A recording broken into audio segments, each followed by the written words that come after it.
Hello, welcome to a little conversation on embodied reclamation. We have a group of clinicians from around the world to talk about some of our experiences with embodiment post-religious trauma. My name is Bethany Zelent. I am a Canadian counseling therapist. I specialize in existential, somatic, and narrative approaches to healing, really focusing on authenticity and embodiment, really listening to the wisdom of your body. So I'll be facilitating the conversation today. You might see a dog tail or two, and I will turn it over to Kari to introduce herself. Hi, I am Kari Fillian, she, her pronouns. I am also a psychotherapist based in the United States, in Massachusetts, in the Cape Cod area, south of Boston. I specialize in working with folks who are recovering from all different forms of religious harm and spiritual abuse. And I also use trauma center, trauma sensitive yoga in my practice as a somatic and embodiment tool, along with other forms of talk therapy like narrative therapy, parts work, as well as animal assisted therapy for my folks who come in person. I have two therapy dogs who are not in the room today, but may make an appearance. All right, I'll hand it over to Yvonne. Okay. My name's Yvonne Letzen, and I am a counsellor based in Manchester in the UK. So I also specialise in working with people who have left high control religions or experienced religious harm, spiritual abuse. I'm trained in person-centred counselling, and I like to bring in sort of embodiment into my counselling sessions, and that sort of trauma approach, and including sort of the impact on the body. I'm also a PhD student, so I'm researching sort of the impact of embodiment on religious trauma. So people's experiences when they were in the religion and their experiences when they've come out, in the hopes to just better inform counsellors and individuals themselves about that impact on the body. So that's me. And I have a cat who may just jump down from a cat tree at some point. So okay, yeah, so I'll hand over to Rebekah. Oh, I hope the cats and dogs come out. My name's Rebekah Monroe, she, they pronouns. I am a clinical psychology PhD student. So young in my clinical training, but doing it and very much enjoying it. So really just using a lot of acceptance commitment therapy and cognitive behavior therapy at the moment.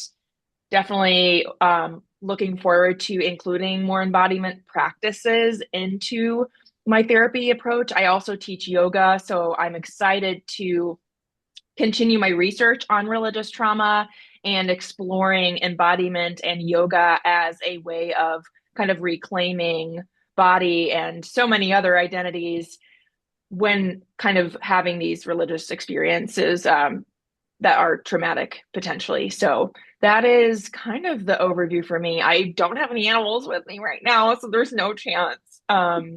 But yeah, Bethany. Thank you so much. It's so lovely to have a room full of people who are doing this really important work and marching forward with a lot of passion. So, just to start us off with some operational definitions, any good research starts with. I would love just to hear from each of you what the word embodiment really means for you now. What are we talking about when we talk about embodiment? I'm happy to jump in there. So for me, embodiment is being fully present and connected. So physically, emotionally, even spiritually, if that feels right to you. And I like the word body self. So rather than talk about the mind and the body, like we constantly talk about the body self recognizes that we are one and the same. And so, in my journey, that's been about reclaiming my body self and reconnecting with my body self, learning to trust my body self, my body's wisdom, having self-compassion and feeling safety within my own body. Yeah, I think that definition feels very similar for me. I don't have the research background to operationalize it in such a thorough way, but so I think to add on to that, the where I'm at now with my own embodiment kind of journey, and I'm a therapist, but also lived experience with religious trauma. I really like Anne Safi Biasetti's definition. I hope that I pronounced her name right. She's an author who writes about embodiment. And she said that embodiment can be defined as living life informed through the sense experience of the body. Yeah, I like that definition because it's feeling the body, but also living our life informed by that channel of communication that we get from our body that's often cut off through all experiences of trauma, but in specific ways that I know we'll get into with religious trauma specifically. Wow, I feel so inspired by y'all for real. I love body self. That's amazing. So I I've not delved into the formal research for embodiment yet.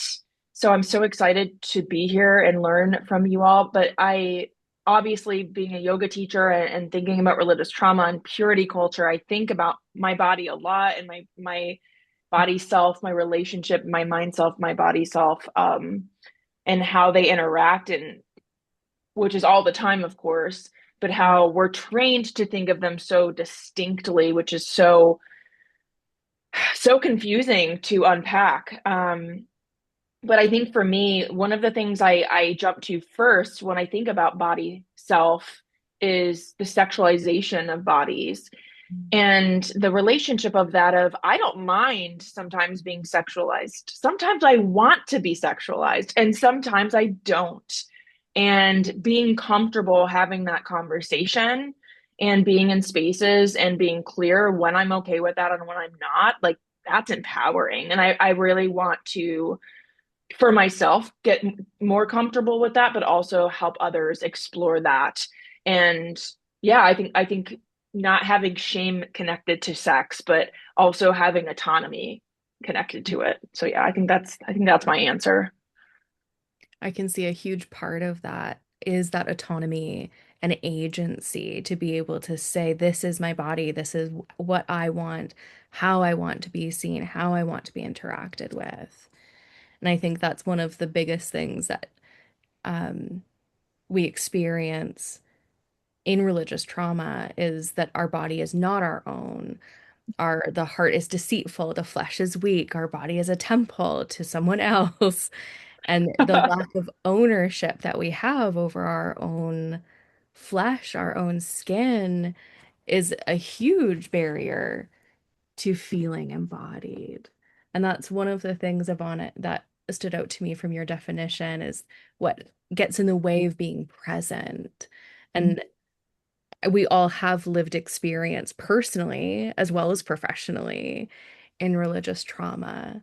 So I'm curious about how our bodies responded to religious trauma or religious spaces in general growing up. What were some of the sensations or emotions that were encouraged or discouraged for you? I think for me, it was really actually a disconnection from sensation and therefore from emotion because Yeah. physical sensation and our experience of emotion are so interrelated.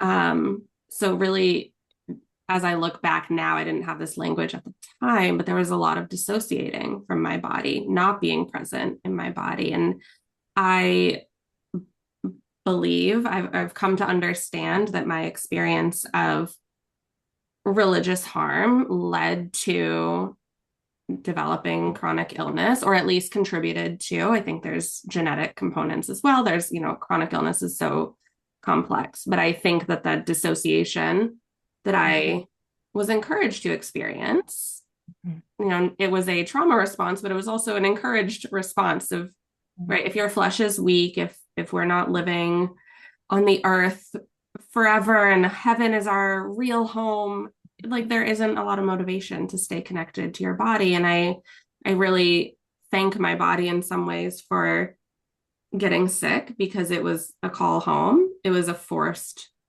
pay attention to me moment. And this isn't true for everyone who moves through chronic illness, but really coming back into relationship with my body, because I believe as infants, as babies, that is all we have in terms of relating to the world around us. So it really is a coming back home. That in coming back home to my body, a lot of the symptoms were able to ease. My body didn't need to scream at me anymore to pay attention. So yeah, a lot of dissociation, disconnection. I really had to learn what it meant to have a body as an adult. Yeah, it's interesting. I've got some parallels with that. I felt like my body was the enemy. So, you mentioned before about denying the flesh, those kind of messages, die to self. So my body was in a lot of ways was my enemy. I couldn't trust it. It was a source of sin and temptation. I felt like it was constantly betraying me. So as a young girl, I was quite big chested. And I felt self-conscious of that. I would wear big baggy clothes. I didn't want to tempt men. Uh, and I became quite ill myself, and I ended up in hospital needing 3 pints of blood. And anyway, somewhere along the line, I was diagnosed with IBS, and I also feel like that was because I was ignoring my body, and I was ignoring the signs and the signals in my body. But I also then hated my stomach. I used to literally say, I hate my stomach, not realizing that's my body self I'm hating. And I was angry with my body. My body wasn't being righteous. I was angry with myself for not having enough faith to heal. So I had this really unhealthy relationship with my body self. And I think in terms of, the other aspect of that question about emotions and sensations, there were certain emotions that were encouraged and certain emotions that were discouraged. So expressing, joy, reverence, repentance, submission, those were all things that were encouraged. And also certain expressions of emotions and how they were expressed. So it was okay, and it was seen as righteous and holy to shake, cry, fall under the spirit. Those were all healthy, and but now I look at them, they're not really normal expressions of emotions. So I don't think there was even a healthy relationship with how I expressed emotions. Um, and then the other emotions that were discouraged, anger was seen as something very negative. And actually, anger is just an emotion. So, but it was something negative. So was curiosity, so was doubt, things that were discouraged. And all of that was kind of linked with all of those teachings, the things that, you quoted before, and the whole die to self, and you don't trust the body. And then the other things, even my clothing. I dressed modestly. I remember a man telling me he was embarrassed by something I wore. I didn't wear anything embarrassing. And as a young person, I loved to dance, and I did dance. And then I remember an old lady telling me that, dancing leads to being vain, and vanity leads to, losing God. And so I kind of started to shut down. So even the healthy ways of expressing my body and myself, those avenues were constantly being shut down for me. So I too was very disconnected with my body and felt that real mind body split going on in those spaces for me.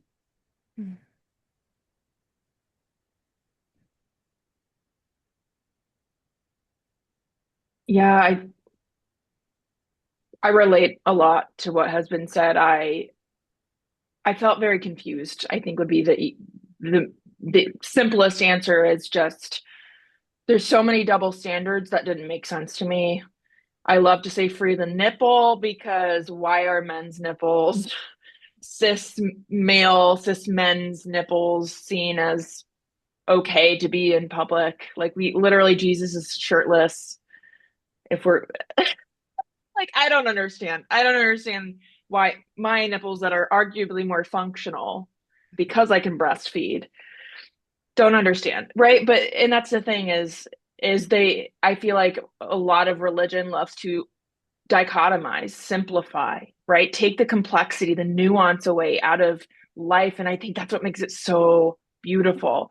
So, I mean, nipples, right? Nipples can be a source of pleasure, a source of pain. a source of nurturing, of nourishment, right? Like nipples serve a lot of functions.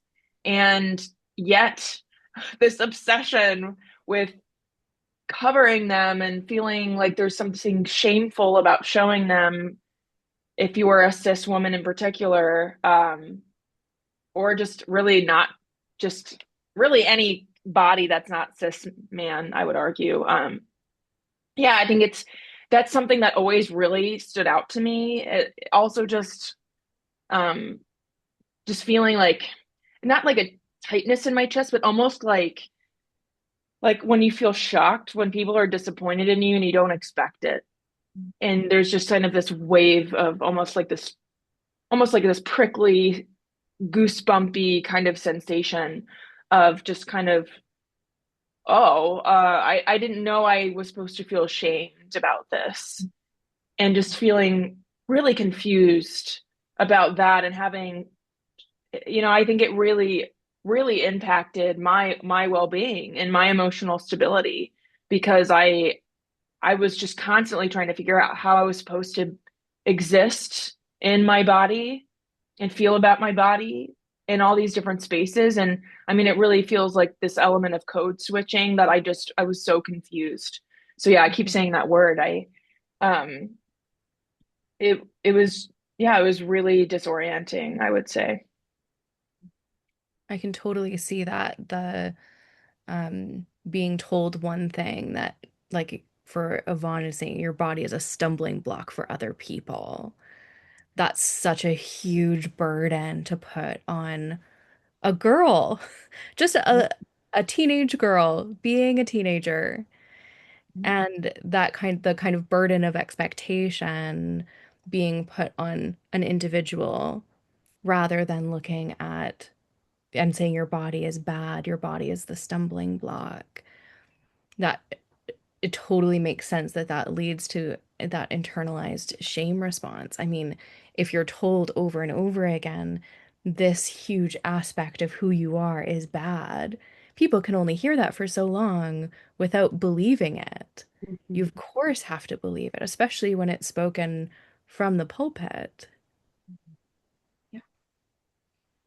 Yeah. And our bodies hold on to that too, even long after we've cognitively decided not to believe that anymore. I see a lot of that in myself and my clients. Hmm. Kari, one of the things that you talked about that Yvonne also touched on was dissociation. And I'm curious, what are some of the signs of dissociation that participants, listeners might recognize in themselves? Sorry, I think my internet cut out at the very last part of your sentence. Will you mind just repeating the last signs of dissociation that participants might be Just looking what they for? might recognize in themselves. Yeah, yeah. I think dissociation can look a lot of different ways, and it can be a huge spectrum from like daydreaming to being fully disconnected from your body, feeling like you are kind of like looking down on yourself as a separate being. And so I think it can look a lot of ways in the middle between those things. And I want to say dissociation is not inherently a bad thing either. Like I named daydreaming, like it's okay to disconnect sometimes. Like that's normal and that's part of the human experience.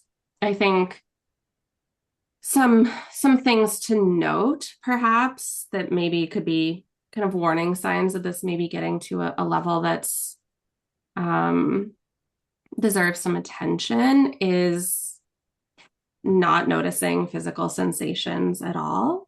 I have a lot of, and that's a thing you don't kind of know is happening because it's a lack of experience, but I have a lot of folks that I work with and my own experience as well in the beginning of my journey that I couldn't feel what was happening in my body. I could feel a migraine, but I could not feel, the subtleties of sensation and what was happening.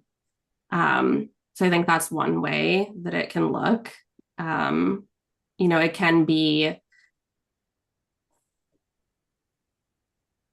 I'm trying to think kind of what it what it felt like for me as a young person. I didn't really know that that's what I was experiencing until later on. It really was not feeling my emotions, not feeling my body. I think kind of going back to purity culture, that's a huge part of this, is so being completely disconnected from sexual experience or sexual feeling.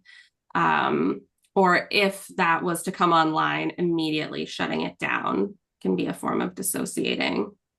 Our bodies are very skillful. There's a reason we dissociate. It's to keep us safe. You know, if we've been taught that our bodies are bad and it's going to hurt other people and we can't trust them, then it's a safety mechanism to disconnect from them.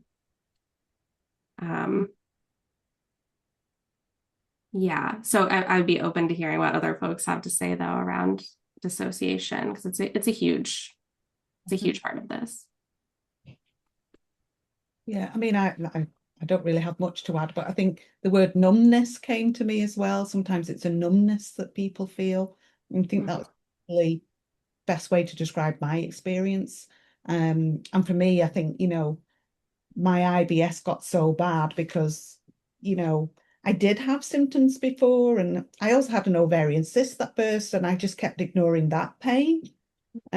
Because, you know, God would, you know, I had to trust God for healing, and, you know, that was probably just something I was being weak, or, you know, so it's also kind of denying that experience as well, I think. And the more you ignore and the more that you deny, it starts to shut off those signals, until it got to the point where I couldn't walk. And then I had to do something about that. So yeah, it's, you know, that numbness, I think the word numbness was what popped into my head. Yeah. And it is hard to describe that kind of lack of feeling, but you're totally right. Both of you have been talking about your body's whispering and talking and then yelling, and we have to listen to the shout of our body if we aren't listening to the whisper. Mm. So I'm curious about how a religious upbringing has shaped your experience with your body, with pleasure, and with intuition. Mm-hmm. I can see a huge part of this of listening to the self. Yeah, yeah. I think even hearing that word pleasure still feels like a worldly word to me. And Yes. pleasure is very much linked with guilt and shame. So yeah, there's still a bit of a resonant there, a remnant, whatever the word is for me, with that word pleasure. And you know, am I allowed pleasure? What kinds of pleasures am I allowed? So yeah, there was certainly that element. I think also there was a prioritizing of external authority over inner knowing. So yeah, no wonder I got IBS. I was ignoring all my inner knowing and all my gut cues. So yeah, I kind of forgot where I was going with that. I don't think that I even knew what intuition was until, well, honestly, within the last decade when I was really digging into this work. I think it can sometimes, I grew up in a conservative culture in which it was not Pentecostal. So there was not a lot of emphasis on like the Holy Spirit. I think a lot of times in more Pentecostal, more of those Holy Spirit driven, I guess, branches of Christianity, there can be a passing off of intuition as Holy Spirit. And while that may resonate for some people, I think that discredits some of the self. But because I didn't have any sense of really what Holy Spirit was, it was pretty much just authoritarian God and his son. I didn't have any sense of intuition. So I didn't even know what that was. And the Bible verse that was coming to mind just now is lean not on your own understanding. Don't trust yourself. Your body is bad. Your own inner knowing is bad. I mean, look how we talk about Eve, who arguably was accessing her own inner wisdom by eating from, in that possibly mythical story. But we have demonized her for accessing this intuition and this inner knowing. And I think all those stories, especially if you grow up within this context, they start to live within you. So yeah, pleasure was not a word that I knew what that meant, but it wasn't something that was prioritized. There was a real emphasis on purity, holiness, perfection, and then this also emphasis on you are inherently bad, you are inherently sinful, so you will never be able to be holy, you will never be able to be perfect, you will never be pure enough. But there's a constant striving, and our bodies aren't perfect, they are bodies, and so that can get really misaligned. And also this idea that our bodies are temporary, they're temporary vessels, and spirit or soul is what's eternal, is a real, like, what's the point of taking care of a body if it's not something that you get to take with you? It's sort of the messaging I grew up with, similar to some messaging around kind of like environmental concerns. Well, we're not going to live on this planet forever, so why bother? Which obviously causes great disconnection from, I think disconnection from the planet leads to disconnection from our own bodies, because we're all one and the same. Can I just sort of jump in there as well? That you talked about that intuition sometimes interpreted as the Holy Spirit, and I grew up in Pentecostal backgrounds, and the problem with that was when I left, I really struggled with decision making, because I thought that all those decisions were made with the Holy Spirit, and now that I didn't believe in the Holy Spirit anymore, how could I possibly make these decisions? And one of my most brilliant light bulb moments was, well, if I don't believe in the Holy Spirit and there was no Holy Spirit all along, then those decisions came from me. And that was such an empowering moment. Yeah. Kari, when you were talking about Eve, like eating some fruit, I was just like, apple a day keeps the doctor away. Like, she had that inner wisdom. She knew she's probably gonna be a physician, but they were like, no, this is what we think you should do, Eve, is be a, represent misogyny for the rest of eternity. Yeah. Yep. It's just kind of like when you reframe these stories we've been told and question, which, like, to your point, I think Yvonne, like, not being allowed to be curious, to question, and doubting any kind of instinct you might have, or contributing it to that external authority, is certainly something I felt a lot. Yeah, I don't have much to add, but I feel it. I feel it. Yeah, sorry. One ADHD is coming through. The only thing I was going to add, Bethany, was just maybe some of the confusion around when it's okay to move your body and when it's not. And just kind of this romanticizing stillness and sitting and obedience. Like, it felt very not claustrophobic, but it felt very just heavy. It felt very heavy that I have to be still, and maybe that's uncomfortable. Maybe there's pain, and kind of idolizing that in not healthy ways. Because of course sometimes pain can be beneficial, but not to this extent. And really, like, sexualizing the body to the point that you're valuing this stillness and quote unquote purity over actually taking care of the vessel, which is also so confusing when it's like your body's a temple. So like, again, just I think at this point a lot of me is like, okay, why am I, it was never about logic, it was about control.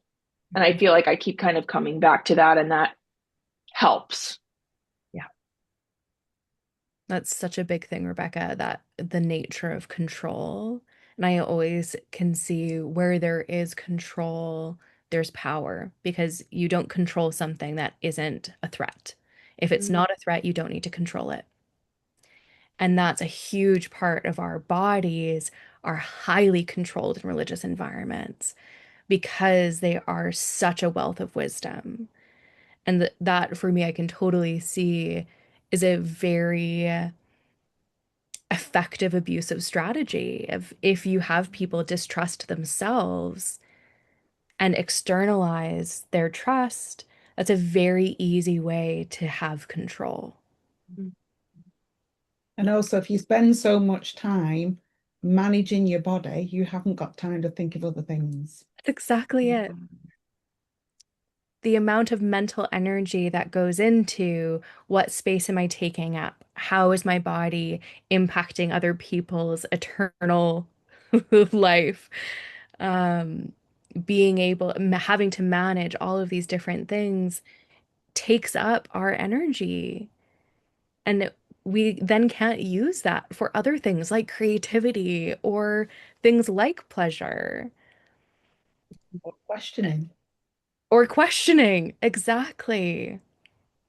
I've I've joked a lot about how if I instead of Sunday school and like youth group where I'm pledging purity, if I would have gotten stats lessons, how much more beneficial that would be. I was like, man, I could have had another language, Mhm. but instead I got this baggage. It's we're working on it. We're working on it.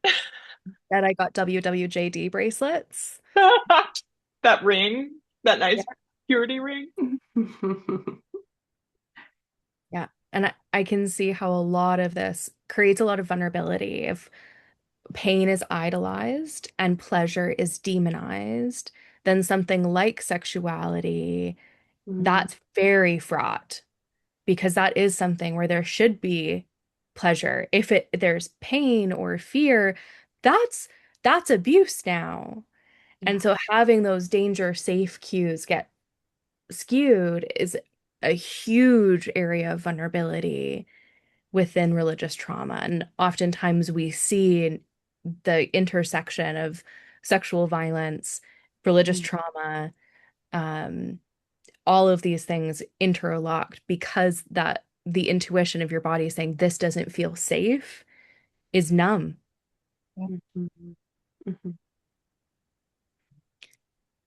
And I think that's a huge part of what we've already been talking about is how disembodiment, dissociation is a strategy that we use to be able to be safe in an unsafe environment.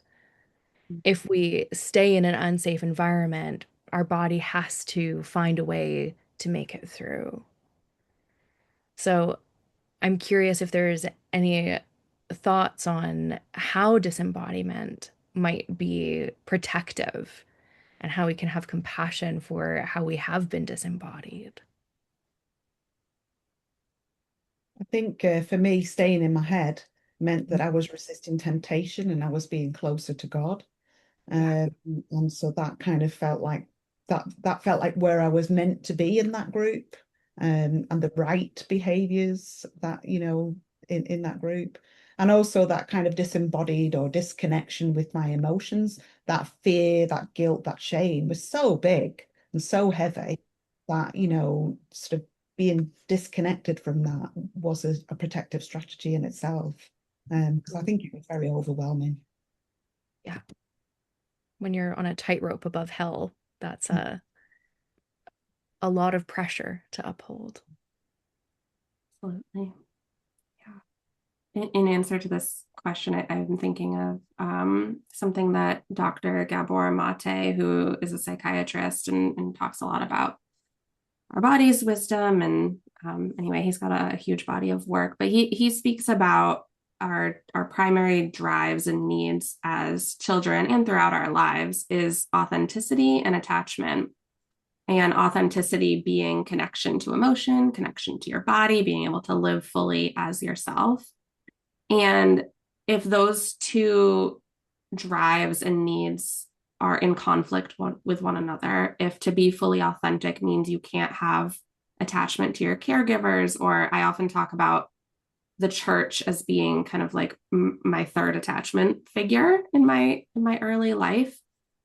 Children will always choose attachment over authenticity because we need to in order to survive in the world. And so we shut down our own authenticity in order to connect with our caregivers, with God, with church. And so I think in that sense, shutting off our emotions and our bodies, it does serve as a protective a survival strategy. Stay alive, stay connected with those around us. And, I think that it's not lost on me that so many of us who have found embodiment, have come home to our bodies, choose to leave the church because the two are often, at least in high control groups, that's not to say church universally is bad necessarily, but for myself, there was too much dissonance. I couldn't have a safe relationship with my body and stay in a space in which my body was viewed as sinful and bad, and in which I couldn't listen to it. And as adults, we have hopefully a little more agency and power to choose to come back into our authenticity, but it does often mean losing belonging in those spaces.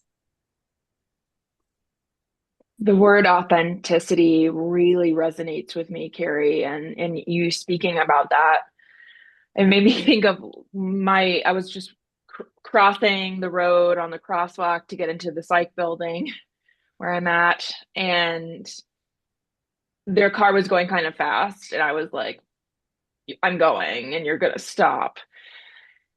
And I was thinking about that. I was like, oh, Rebekah, is it a little reckless? Yeah.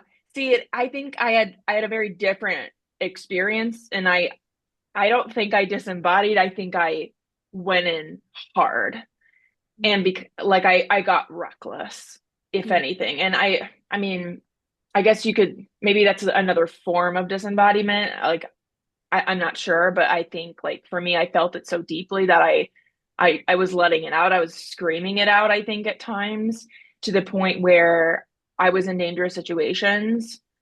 And that's not on me necessarily. Like I'm not putting all of that on me, but there's also, because of that kind of, I felt like I was being authentic, but also it was just getting exacerbated because my authenticity kept being rejected.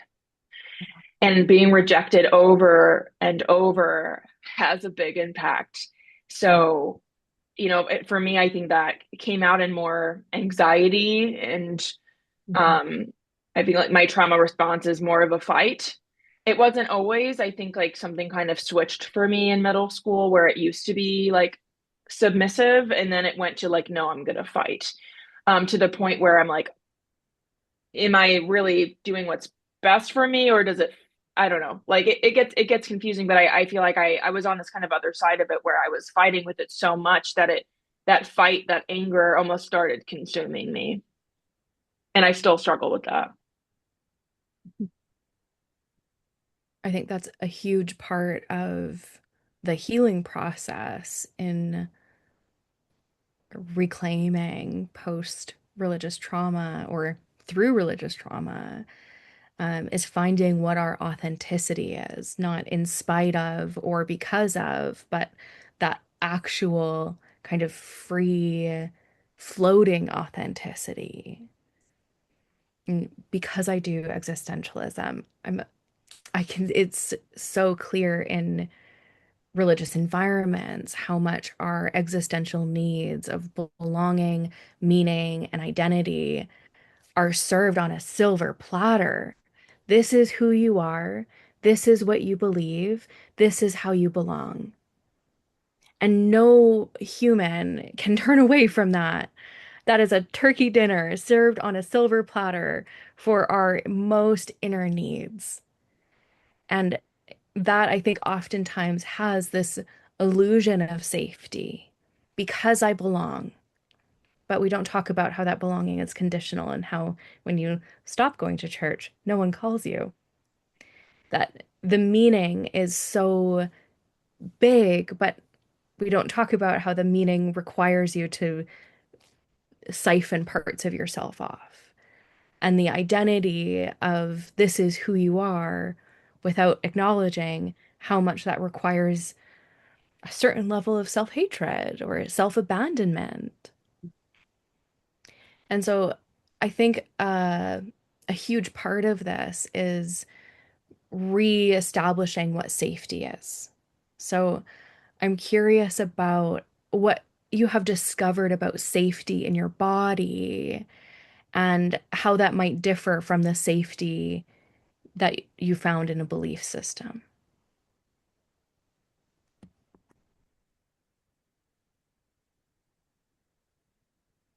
I'll jump in. For me, safety in my body is something that's felt, and it's inner wisdom and trust rather than something that's external. So it's not something that somebody's telling me you're safe. It's something that I feel myself as safety. And that includes sort of having boundaries, which, you don't always have your own personal boundaries in those spaces. Having self-compassion, being in environments that feel safe to my body and that honor my body's needs. And so it's unconditional. I can come to my body. I am my body. There's no strings attached. Whereas in those sort of very high control environments, safety is based on external sources and what other people say you need to do to be safe. And they are generally fear responses. So if you don't do X, Y, and Z, you are going to hell. So it is a very much, like you said, a very much conditional safety. And to me, that's not real safety either, is it? It's always on a tightrope. And there's no autonomy in that. There's no way that, that I can generate or create safety for myself. I can't put boundaries in place. I have to follow that line and that external control.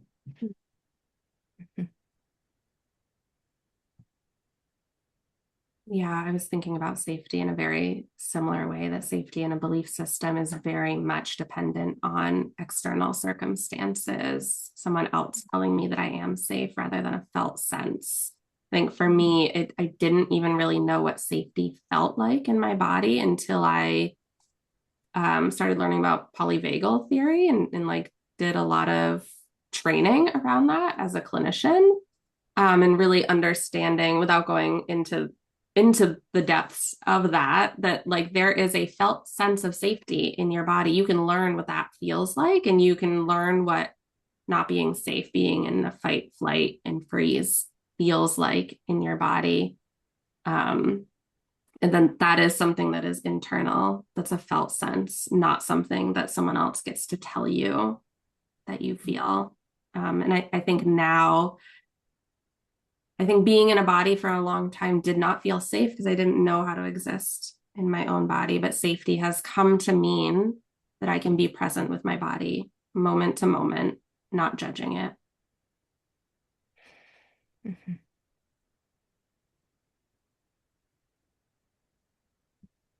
It's such a beautiful experience when we get to kind of discover our inner world and the all of the different sensations that our body has for us, all the different messages. Yeah.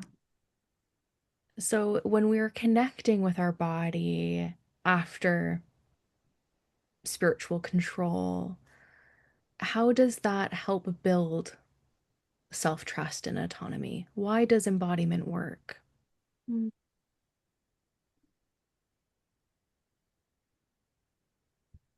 I think kind of going back to what I had said earlier, that we are born embodied beings. Before we have language, all we have is physical sensation. As infants, we cry to get our needs met. We just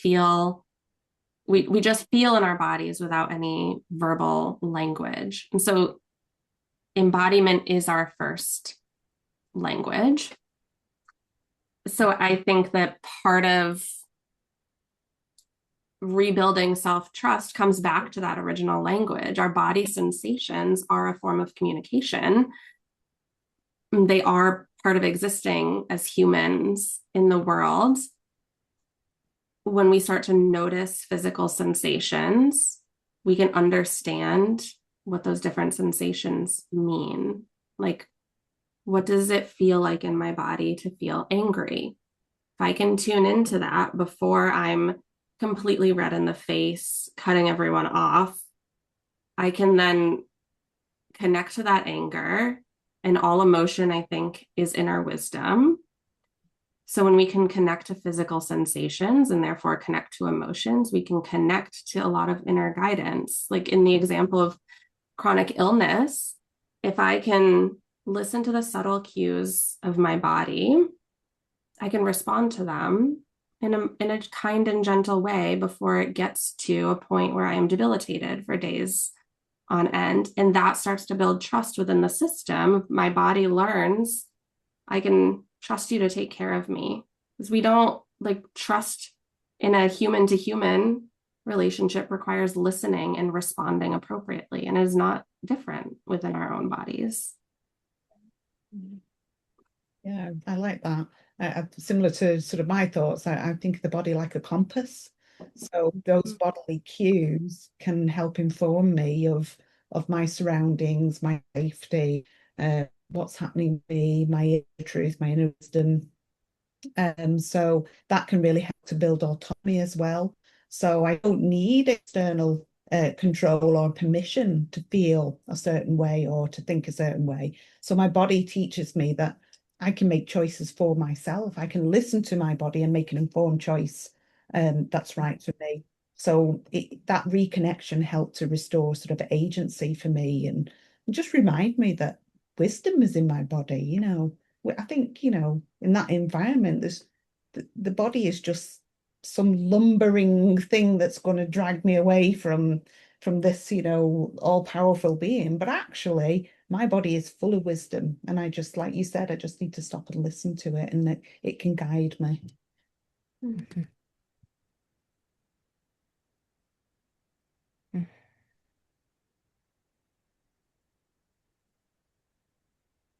Yeah, I can see that so much of this is how you know your body best. Your body knows you best. And listening to those cues is such an important part of, yeah, building that self-trust, that our relationship with ourselves is just like any other relationship. It requires that effort and curiosity and listening. If I never listen to my partner, our relationship is going to suffer. And our relationship with ourselves is the same. And so seeing our bodies not as an obstacle, not as a stumbling block, but as a source, as a resource that we can connect with is such an important shift. So I'm curious if there's any practices that you have that help you reconnect with your body. Well, I'd love to jump in with this one. I love this question. One of the things that I did when I left my high control group was I wanted some way of reclaiming my femininity and reclaiming my love of dance. And so I learned to belly dance. I'm not very good. But it was such an empowering experience for me. And I was very fortunate to be in a group of women who were very accepting of body image, talent or no talent. Anybody could perform. And it was just a wonderful experience to move my body in ways that would have been so obscene to me before. And it's not really obscene, but that's how I would have interpreted it before. Just to feel that movement in different parts of my body was just absolutely amazing and so healing. And really brought me back to that love of dance. So, I dance in the house. I put music on. I dance in the living room. I don't do performances, but that's still coming back to me. And I do other things. I like yoga. Yoga taught me to be still with my body and to listen to my body. To pay attention. Where I needed to stretch or if something hurt in a move to stop and not keep pushing So that was so important to reconnecting. And then walking, running, being outside. That I think Kari said before about nature. I absolutely agree. We have to be at one with nature. We are nature. And so taking that movement outside. So I've really learned that movement is so, so important for me. So very often if I feel low in my mood or down or something's happening, I get up and move about, and that movement really helps. I have to hop off, so I thought I would do a yoga pose in answer to this question, which just feels right. So one of my favorites is hand to foot pose. Love And it. I love doing it in therapeutic rooms and wherever, like where like you're not supposed to do that. I'm like, why not? It's like let's just move our bodies. So yeah, everything you said, Yvonne, and like I'm thinking of there's a song called Belly Dancer, and I just want to play it and like we can just dance. Like so that's my prescription for us later. I have to hop off, but y'all are so incredible and inspiring, and I just thank you so much for being here and doing this work. Thank you so much, And Rebekah. Rebecca. Bye. But to build on that, I could not do that yoga pose, but yoga was also my doorway into even recognizing that I had a body. I started yoga as a teenager, as we haven't talked about the overlap of diet culture and all of this, but that was certainly movement for me was very much a way to control my body. And I am grateful that I had some relationship with movement because it allowed me to experience yoga as a healing modality later in life. Um, and that's kind of what led me into pursuing certification in trauma informed yoga. So yoga has always been kind of a doorway into my body. Meditation also doesn't resonate for everyone, but it was hugely important for me. I early on in my when I was in grad school, actually, I did the mindfulness-based stress reduction program that Jon Kabat-Zinn has developed at the UMass Medical Center. And that was really the first time that I was able to sit and notice sensation through the practice of body scans and mindful eating. So those are still practices that I can draw on to re-inhabit my body, but also dancing, going to live music, live shows, like things that bring me into my body, being in the ocean, being in the sunshine. All these experiences are experiences that we have in a body. Other modalities like acupuncture, massage, Reiki, like I am just kind of obsessed with different body healing modalities because I think there's a lot of ancient wisdom and a lot of these practices. Also, expressing, exploring sexuality, I think is a huge part for me. Once I kind of discovered how powerful I was as a sexual being, not in terms of controlling other people, but just how powerful that experience was, I was like, oh, this is why they told us we weren't allowed to do this, because I feel really spiritual right now and really powerful. And I didn't need a pastor or a board of elders or a church building to access that. Mm-hmm. Yeah. I just got goosebumps, Kari. I think that's a huge part of embodiment is that you become your own wisdom, you become your own priest, you become your own authority.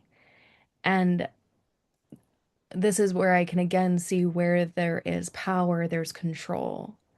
Yeah. And so all of these modalities of Yvonne being told not to dance, I was told yoga summons demons, like Yeah. all of these things that those are the doorway into more connection with the self, into more softness, into more wisdom, into spirituality, into connection. And those are the things that are controlled. So that for me is a really quick and easy, is this something that I was told not to do? I should try it. Yeah. Yeah. And I want to add here too, as a yoga teacher, I feel kind of an obligation to add that there are a lot of high control yoga environments as well. There can be a high control anything. And so even any yoga practice that asks you to disconnect from your body, or that is also a red flag. So I just want to throw that out there. These modalities are powerful and can be important. And I know I fell susceptible to, I will just shift my devotion to some other guru. Yeah. That's a really good point, that if you're being asked to follow anyone other than yourself. Yeah.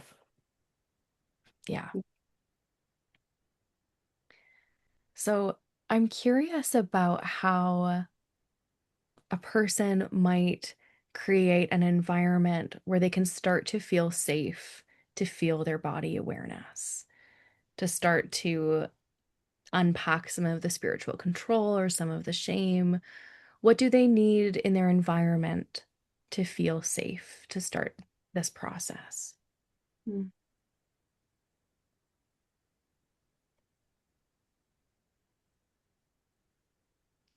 I think one of the first things is you need to establish safety and consent.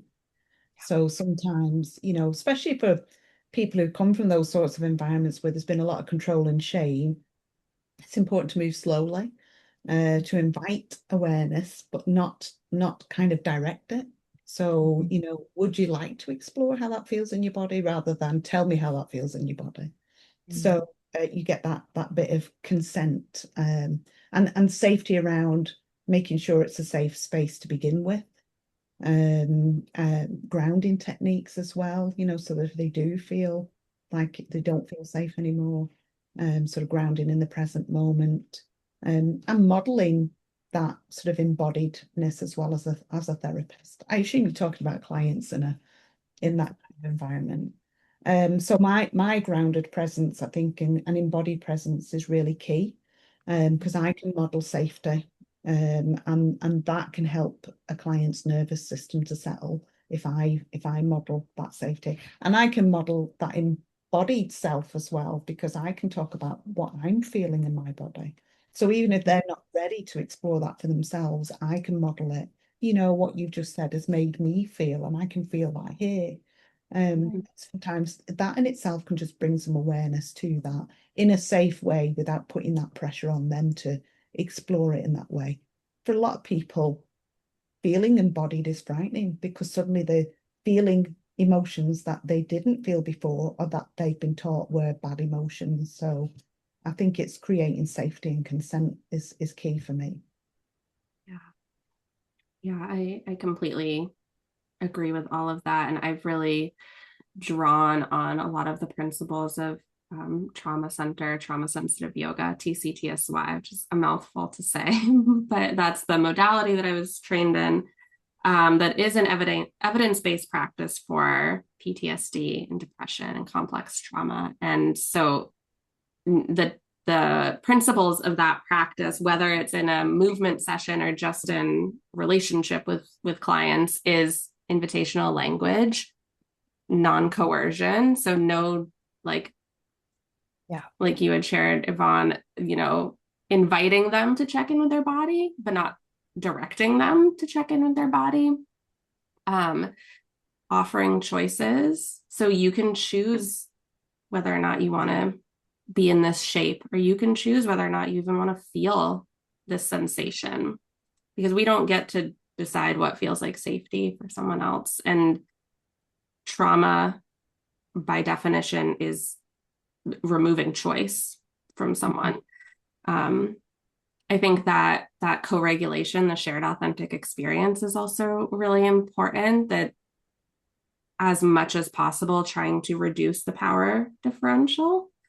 Being in this, like, these are real relationships. We are having a real experience together.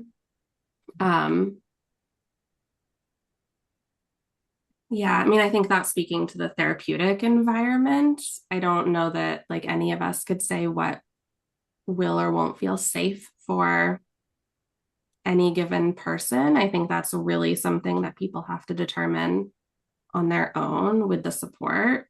possibly of a therapist or, somebody else. So I think also inviting people to learn, what does safety feel like in your body? The kind of tuning back into that inner wisdom. And I see my role as a therapist as like helping people access that within themselves, not dictating what that means for someone. Yeah, I love that. To feel safe in their bodies and what that feels like. I love that. Yeah. More and more experiences of feeling I can feel safe in my body. It's safe to feel safe in my body. And I think oftentimes that starts just with the awareness of my body, out of that dissociation and into, I can like feel my toes. I can feel my hands. I can feel myself in the chair. And so much of that just very simple presence. What what are the cues of my body? Is there tension? Is there emotion? Is there sensation? And I think that's such a turning that curiosity inward and having the curiosity of the self. What is my experience here? Yeah, this is exactly why I use animals in my practice, because Yes. not all, but many people can engage with an animal differently than they can with a human. They can have a different type of co-regulating experience. They can experience attachment in a different way and safety in a different way through a potentially less threatening being. Not that we are threatening people, but when we've experienced harm in relationship with other humans, like sometimes we need a bridge. And so that's what I use my animals for. And most of the time it's helpful. I have a puppy, so she's not always so helpful. Love that. So, our last question for today is how does re-embodiment change our self-concept, how we view ourselves, our agency, or even our attachment patterns after religious trauma? Yeah, well, I think if we come back to our definition of embodiment, like we have now come to include body as part of self, which it wasn't necessary. I mean, it always was, but we weren't connected to that. So it's a whole other form of relating to oneself, to have a relationship with your body. And there's so much, as we've named over and over today, there's so much wisdom in our bodies. And when we can access that, when we can give ourselves permission to access that, it is a different relationship of self, just by definition. Yeah, Absolutely. definitely. I agree with that completely, that, learning to feel safe with ourselves is the first step to knowing how to feel safe with other people. In terms of attachments, I think that's absolutely key. I also think in terms of sort of that sense of self, I said at the beginning that the body self, we do disconnect, and even in our language, the body and the mind, and not just in high control groups, very much in the Western world. Yeah. So understanding that body self encompasses all of us, physically, emotionally, and so on. And I think it can be really empowering to learn about yourself and your identity in those high control groups. You develop an identity to keep safe in that group. And then very often, particularly for second generation, multiple generation, when they leave, they don't know who they are. And the first way to start to learn about yourself is to start to learn about your body and to be a body self. And then you learn what feels pleasurable for you. What do you enjoy? What do you like to do? And that can help you to build up an authentic sense of identity. Yeah. And I can think back to times in my life where if I had trusted what I was feeling in my body, I may have not engaged with a particular person. So there's like a lot of wisdom that we can carry around, like who feels safe to us too. And Yeah, and learning to tune into that and then trust that intuition can be very powerful. And that's not to place any pressure on people who, we're not always super, it's one source, it's one channel of information. It's not always the full picture. So it's not to blame people who maybe didn't have that sensation or trust that. But I think there can be a lot of power in tuning into this like wisdom of like, is this place safe? There's a lot we don't know, I think, around how wise our bodies can be in engaging with the environment. Yeah, absolutely. Our body is such a big turning point when we turn towards the self within, and kind of reel in the external projections of authority and certainty, and just allow ourselves, rather than the perfection, allowing ourselves to be human, and that permission to be in and of the body. Mm. You just made me think then. I like that reference of us as human. We're not perfect, and there's a big drive very much in sort of high control groups to be perfect, to be the perfect Christian. So our bodies aren't perfect, and that's okay. And that's okay. So I think coming back to yourself helps you to understand you are human, you are part of nature, and it's okay to make mistakes. It's okay to get it wrong. It's okay to not be perfect. Yeah, I love that.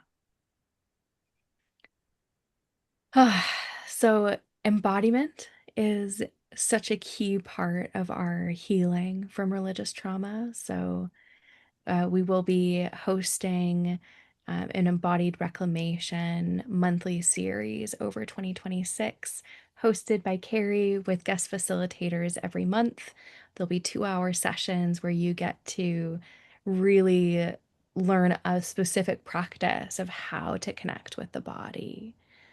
So if this is something that you're interested in, we would love to have you part of this and help introduce you to your body, deepen your relationship with your body. It's such an important part of the process, and your body is here waiting for you to listen. Thank you both so much for today. Thank you. Thank you, Bethany.